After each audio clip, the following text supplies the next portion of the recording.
معنی میں اللہ کا ترجمہ گاڈ بھی غلط ہے اور خدا بھی غلط ہے.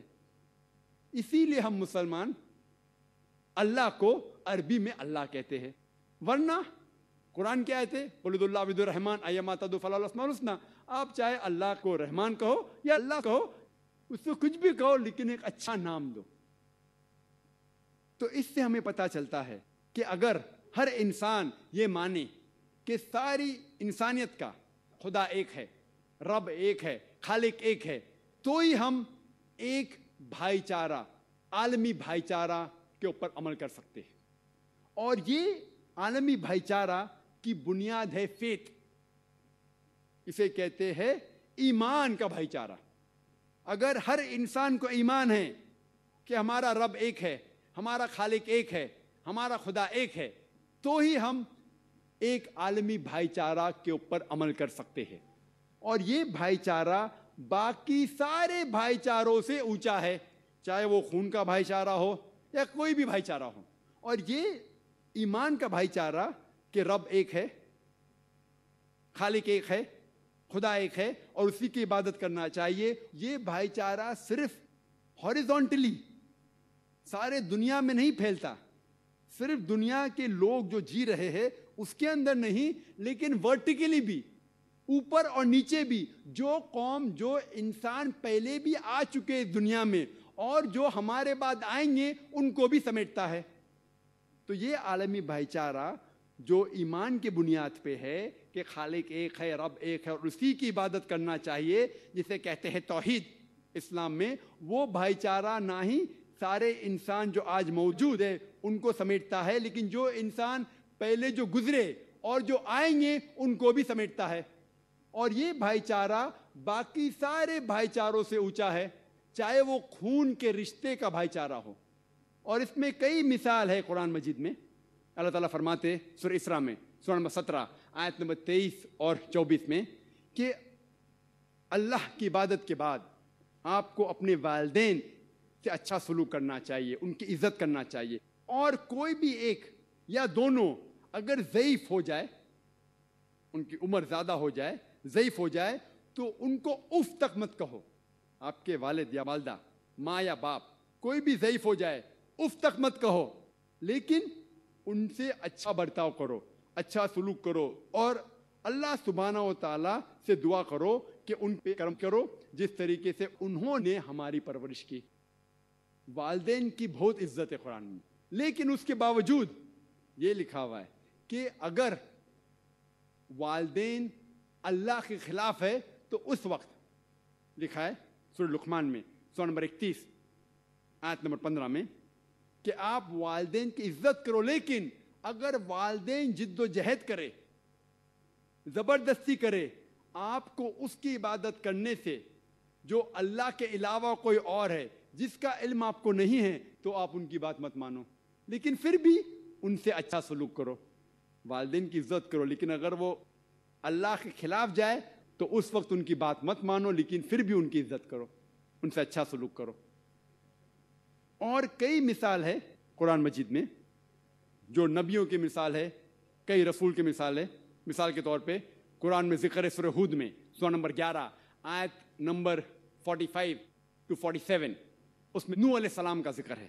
اور ہم جانتے ہیں prophet Nuh peace be upon ہم، نوح علیہ السلام کا ذکر اکثر لوگ جانتے ہیں کہ اللہ سبحانہ و تعالیٰ نے ان کو وحی نازل کی تھی کہ ایک بارش ہوئیں گی، فلڈ آئیں گا، اسی لیے ایک کشتی بناؤ، ایک آگ بناؤ.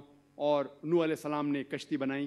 لیکن نوح علیہ السلام اللہ سبحانہ و تعالیٰ سے دعا کرتے کہ آپ میرے فیملی ممبرس کو، میرے جو گھر کے لوگ ہیں ان کو آپ بچائیں گے.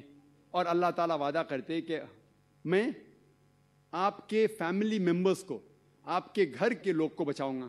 اور پھر نوح علیہ السلام ایک بڑی کشتی بناتے. کچھ لوگ ان کے اوپر یقین کرتے، اکثر لوگ یقین نہیں کرتے. اور ان میں سے ایک ہوتا ہے ان کا بیٹا جو کہتا ہے کہ بارش کیسا ہو سکتی ادھر. وہ کہتا ہے اگر بارش آئیں گی تو میں ایک پہاڑ کی اونچی چوٹی پہ جا کے چڑھ جاؤں گا. وہ نوح علیہ السلام کی بات نہیں مانتا، اپنے والد کی بات نہیں مانتا.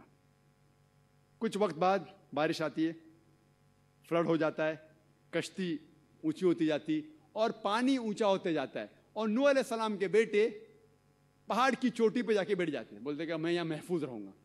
پانی بڑھتا جاتا ہے, پھر انہیں پتہ لگتا ہے کہ وہ غلط تھے, اور پانی اس چوٹی کے اونچائی تک پہنچتا ہے. وہاں جب نوح علیہ السلام کے بیٹے پکارتے مدد کے لیے اپنے والد سے کہ مجھے بچاؤ, تو نوح علیہ السلام اللہ سے فرمائش کرتے کہ آپ نے تو وعدہ کیا تھا مجھے کہ آپ میرے فیملی کے لوگ کو بچائیں گے, آپ میرے فیملی ممبرس کو بچائیں گے. تو اللہ تعالیٰ آیت نازل کرتے ہیں کہ آپ کا بیٹا آپ کے فیملی میں سے نہیں ہے, آپ کا بیٹا آپ کا فیملی ممبر نہیں ہے.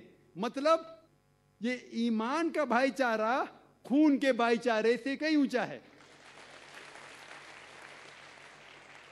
اور نوح علیہ السلام کا بیٹا ڈوب جاتا ہے.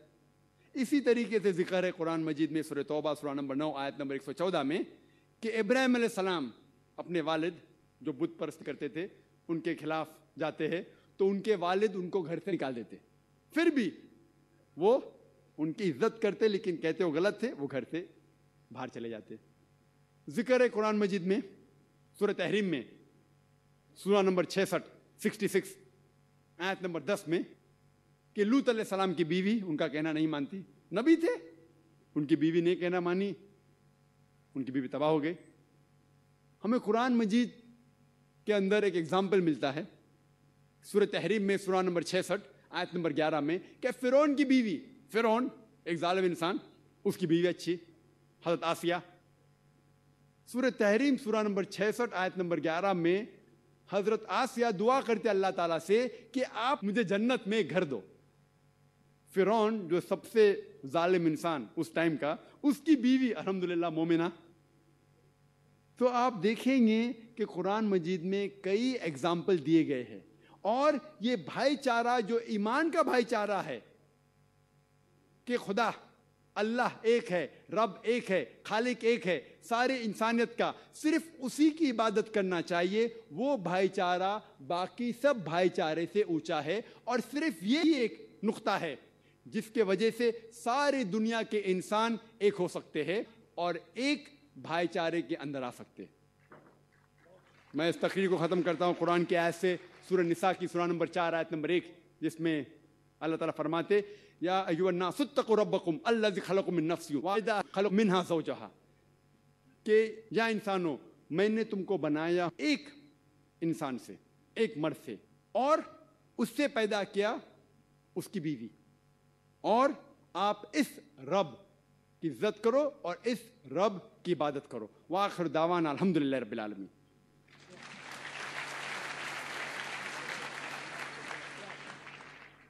بہت بہت شکریہ ڈاکٹر صاحب. خواتین و حضرات, جیسا کہ ڈاکٹر صاحب کی عام طرح کی محفلوں میں ہوتا ہے, آپ کے سوالات کا ڈاکٹر صاحب خود جواب دیں گے. باہر کی تصویر اگر میں آپ کو دکھا سکتا یہاں اسکرین پر تو شاید آپ یقین دیکھ کر لیتے. میدان کے جو اسکرین ہے وہ ایک دم بھرے ہوئے ہیں, زمین میں فرش بچھے ہوئے ہیں. میں ڈاکٹر صاحب آپ کی تقریر کے لیے کس جذبے, شوق اور ولولے کے ساتھ یہاں لوگ ایک دم آئے ہیں, میں ڈاکٹر صاحب کو یقین دلاتا ہوں کہ ہم ضرور آپ کے ان کلمات سے محفوظ ہوں گے, فائدہ اٹھائیں گے. اور اسی درمیان میں ڈاکٹر صاحب کے جو وقفہ ہے اس بیچ میں اپنے مہمان خصوصی جناب ڈی سی پانڈے صاحب ڈی آئی جی آگرہ سے درخواست کر رہا ہوں کہ وہ آج کی اس تقریر کے تاثرات اور آپ لوگوں سے دو الفاظ سے روبرو ہوں. ڈاکٹر پانڈے صاحب. بسم اللہ الرحمن الرحیم. السلام علیکم. اے خدا تو نے مجھے سب کچھ دیا ہے, یہ میری زندگی تیری عطا, کیسے کہہ دوں کہ تو میرا نہیں ہے, لقب تیرا تو رب العالمین. اپنے دل کی بات میں کس سے کہوں, اور تیرا ہو کہ دور کیوں تجھ سے رہوں, اور سامنے کیوں غیر کے. اپنے دل کی بات میں کس سے کہوں, اور تیرا ہو کہ دور کیوں تجھ سے رہوں, اور سامنے کیوں غیر کے پھیلاؤں ہاتھ, ہر مانگ